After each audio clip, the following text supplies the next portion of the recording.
Cette année, on passe l'été en France et en toute sérénité grâce à Shiva. Tout de suite, souvenir de France. Alors Fatima, vous le savez, la France est la première destination touristique mondiale.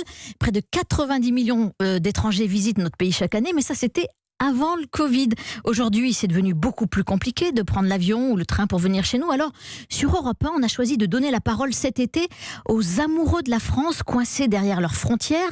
Grâce à vous, Gwendoline de Bono. Bonjour Gwendoline. Bonjour. Alors ce matin, nous écoutons les souvenirs de Tabia, qui habite à Lagos, au Nigeria, et qui vient en France très régulièrement.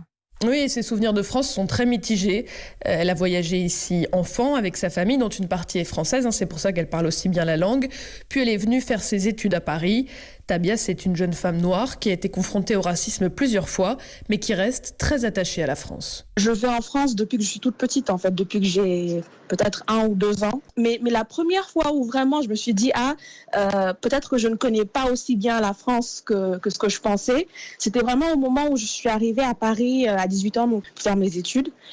J'ai fait des études de lettres et de journalisme. Les étudiants africains en France font surtout des études de droit, de finance. Ma première fois dans un amphithéâtre, j'ai entendu quelqu'un dire devant moi, tiens, il y a beaucoup de noirs cette année. Je regarde autour de moi et il n'y a que moi. Et donc là, il y a quelque chose qui me tient au ventre, qui me dit, mince.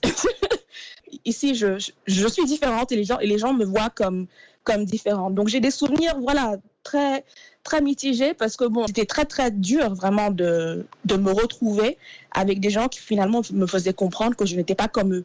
Pourquoi à l'époque vous décidez de venir faire vos études en France ?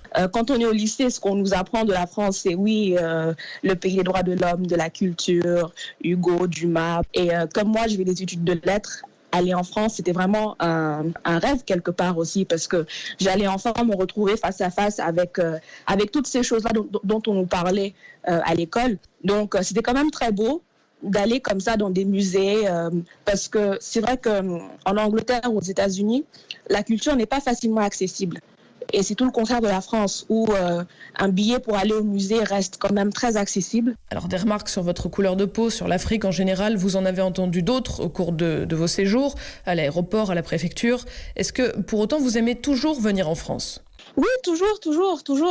Là, ici, l'aéroport est fermé. S'il n'y avait pas eu ça, normalement, là, je préparais mes vacances. Je me dirais, j'arrive à Paris, j'arrive en France, etc. Mais c'est vrai que, autant je me dis parfois, ça devient un peu fatigant. Donc oui, j'ai de très, très bons souvenirs de la France aussi. Je ne veux pas non plus peindre un portrait trop négatif. Encore une fois, moi, j'adore, comme j'ai dit, les musées, l'histoire, les châteaux, manger. Manger. La concoyote. J'adore. Moi, j'adore Marseille aussi. Le bord de mer. Les gens sont très ouverts, très sympas. J'adore. Donc, bien sûr, je serai toujours dans mon corps française. C'est juste triste de voir qu'on peut autant aimer un endroit et ne pas se sentir aimé en retour, en fait. Alors Tabia, une dernière question qu'on pose à tous ceux qui racontent leurs souvenirs de France ici. Quelle est la première chose que vous aurez envie de faire en France quand vous pourrez de nouveau voyager ? Ça va paraître très très simple et très bête, mais manger dans la rue une bonne crêpe. Alors on lui souhaite à Tabia de manger dans la rue bientôt une bonne crêpe.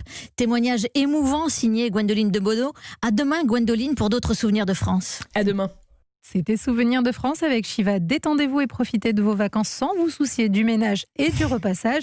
Shiva s'occupe de tout. Shiva, on a tous besoin d'attention.